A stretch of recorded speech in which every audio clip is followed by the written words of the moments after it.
Good morning, my brothers and sisters in Christ, and welcome to another morning segment of our Theological Tuesdays.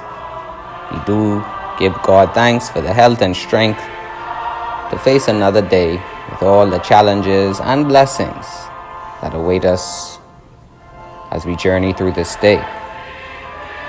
This morning, I wish to continue with more parable teachings, and today I wish to talk about parables of the lost. Parables of the lost. Jesus told four parables, and specifically about being lost. Today we will talk about three of those parables. Firstly, Jesus presents to us the story of the lost sheep. The story of the lost sheep. And in this parable, Jesus talks about a shepherd who has 100 sheep. 99 of them are with him in the one fold, and there's one that strayed away. Jesus speaks about a shepherd now leaving the 99 sheep and journeying out to find that one sheep that is lost.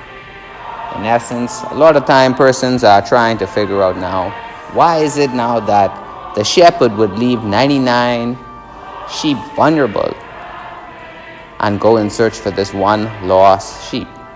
That many times we see that when one is lost, or if we are missing one, we don't really count it. We say that doesn't matter, and we're okay with it because it's such a small number. One seems so minuscule when thinking about quantity, and a lot of times we think we can do without just one. But however, in many times we see where one is very important. A time when you need to pay for something and you're short $1. On most occasions, you won't get that item because you do not have enough. And as well, in thinking about a person, someone that is lost, and us in the church today, many times we like to stay with the 99. The 99 represents those who are comfortable, those who are in safe. They are in the herd, and they are in the fold. They are in a safe place right now. However, it doesn't mean that person who is lost does not have value. And Jesus here in this parable is stressing to us the importance of valuing and the point that everyone has value. And so Jesus now shows that the shepherd goes out and searches for that one lost sheep to bring it back. And so just like in heaven, how he says that when one sinner is brought back to Christ, that heaven rejoices for this. And so we have to recognize that Jesus is teaching us the value of every individual. Even though they may be lost, they still have not lost their value with God. They may have lost their value amongst us people or the other 99, but in God's eyes, we still have value. And so when we think about the parable of the lost sheep, we must be mindful of how we are treating others.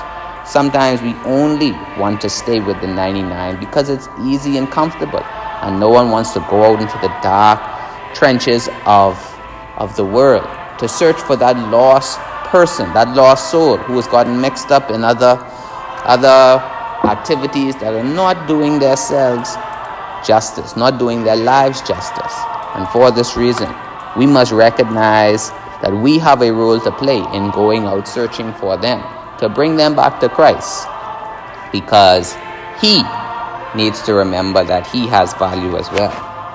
Next, Jesus presents to us the parable of the lost coin.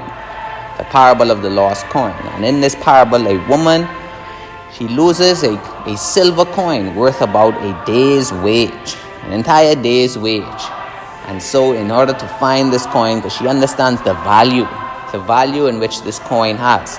It could have been special in the sense that maybe her father left it for her on his deathbed, or maybe it was needed to to provide the food and the other necessities for her to live. However, the extent she does in looking for this coin when it is lost, she cleans up her entire house, sweeps, mops, and turns it upside down in order to find this one coin. And when she finds it, she rejoices and she is happy and she is at ease now, because what was once lost is now found. And so again, it presents to us the value of things that are lost and how we feel when they are found. How everything is back anew. How more people can feel good with themselves, knowing that when things are lost, when people are lost, that they find their way back. They find their way back to Christ and find their way back to the church. All of which is important for us to realize about people who may be lost in this world, and our duty as Christians to go out, help them, and find them, and minister to them. Lastly, Jesus presents to us the parable of the lost child or the prodigal son. The parable of the lost child or the prodigal son. And this is one of the longer of the parables in which Jesus dictates about or teaches about people who are lost. And so he presents to us a story of a father with two kids, and the younger of the two asking for his inheritance early. And so this was unheard of in Jewish culture, because now when you're seemingly asking for your inheritance early, you're basically saying now that, Daddy, you're taking too long to die and I have things to do with this money. And so he would have received lots of money for this inheritance because this was a wealthy man. And when he received this money, being at a young age, he had not that much exposure of the world and only the glitter and glam and what he saw in front of his face. As the story continues, he goes out into the world and he is spending money lavishly on friends, on himself, and of course to make others happy.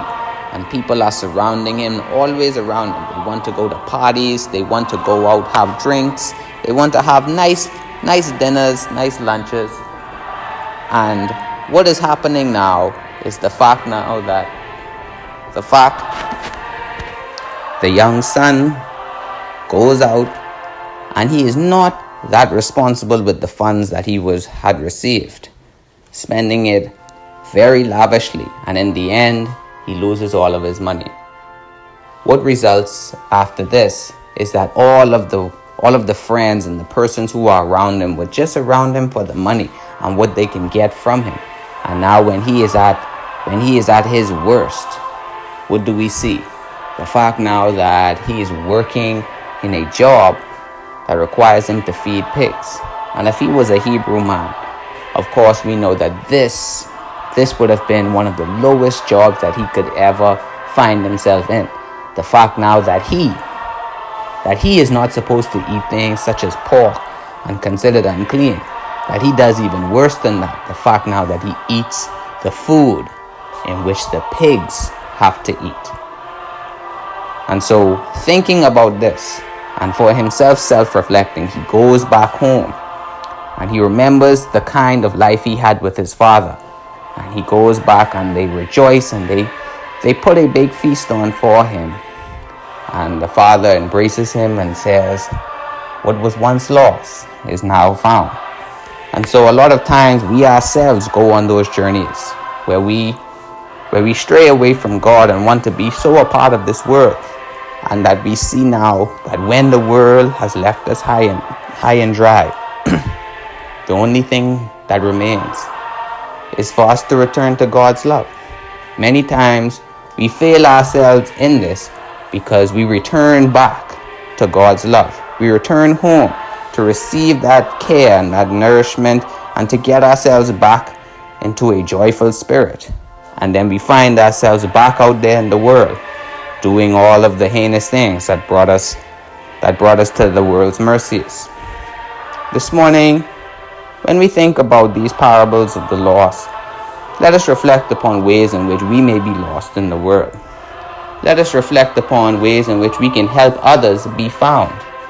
Let us keep our lights always burning as a lantern, almost like a lighthouse, so that persons can see us in the distance, can see us as examples, can look to us for strength, and of course can always come to us for prayer.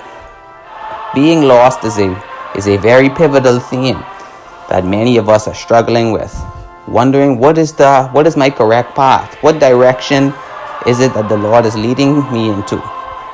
I ask us to have the patience to reflect deeply on the scriptures, and of course continue to pray to the Lord, asking Him for wisdom and guidance and direction for your life. I am the Reverend Deacon Scott Jupp, and may the Lord be with you.